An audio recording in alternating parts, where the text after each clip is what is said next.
The man in the mirror. इसकी शुरुआत नवंबर की एक ठंडी शाम को हुई जब मैरी, एक युवा कलाकार, अपने नए अपार्टमेंट में रहने आई। यह एक साधारण पुरानी जगह थी जिसमें चरमराते फर्श और फीके वॉलपेपर थे, लेकिन यह उसका अपना था। उसके द्वारा लाए गए कुछ फर्नीचर में एक बड़ा अलंकृत दर्पण था जो उसे अपनी दादी से विरासत में मिला पारिवारिक विरासत था। दर्पण हमेशा उसकी दादी के घर में था, बूढ़ी महिला के बैठक खाने में एक फिक्सचर। कहा जाता है कि यह पीढ़ियों से परिवार में था और मैरी को हमेशा यह सुंदर लगता था। फिर भी इसके बारे में कुछ अशांत करने वाला था, एक कालातीत भावना जो भयानक सीमा पर थी। अपने नए अपार्टमेंट में मैरी ने अपने बेडरूम की दीवार पर दर्पण लटका दिया। यह एक प्रभावशाली उपस्थिति थी। इसका गहरा लकड़ी का फ्रेम जटिल रूप से नक्काशीदार था जो भूतिया विस्तृत पैटर्न जैसा लग रहा था। पहली रात मैरी को ठंड महसूस हुई, लेकिन उसने इसका कारण ठंड का मौसम बताया। दिन हफ्तों में बदल गए और मैरी को कुछ अजीब सा लगने लगा।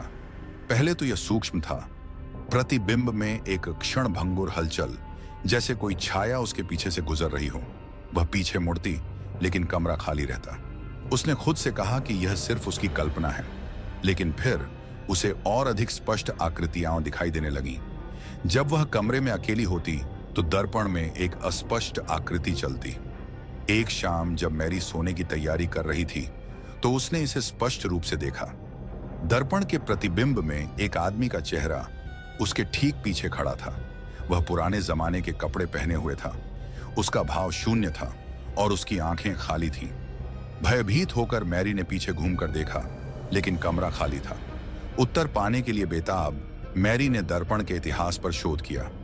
उसने पाया कि यह एक बार रिचर्ड एलिंगटन नामक एक व्यक्ति का था, जो एक अमीर व्यापारी था जो एक सदी पहले रहस्यमय तरीके से गायब हो गया था। उसके गायब होने के बारे में सिद्धांत बेईमानी से लेकर अलौकिक भागीदारी तक थे।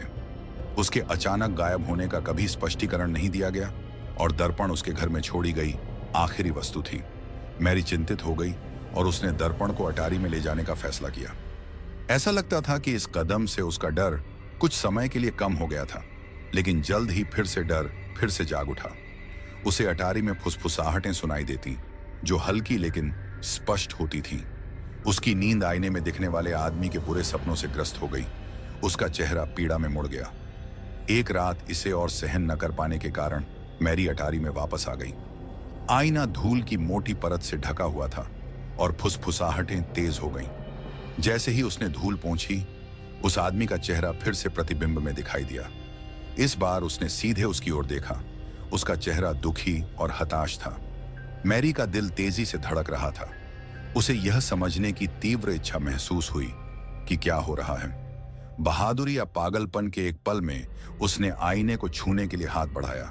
जैसे ही उसकी उंगलियां छूती, एक ठंडे हाथ ने दूसरी तरफ से उसे पकड़ लिया, उसे आईने की सतह पर खींच लिया। अगले दिन मैरी का अपार्टमेंट खाली पाया गया।